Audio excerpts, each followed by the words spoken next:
Salutare băieți, bine v-am găsit la un nou episod.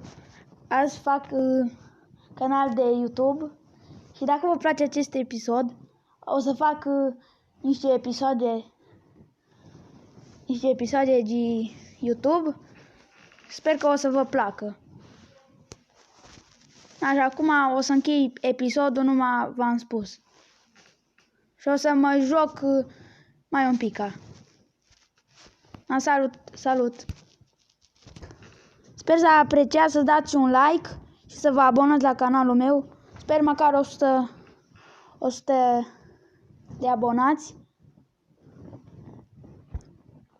Așa, de când m-am început YouTube, să strângem măcar vreo 10-5 like-uri. Eu o să închei, am filmat 1 minut. Dacă vă place, este seară și vă doresc o zi bună.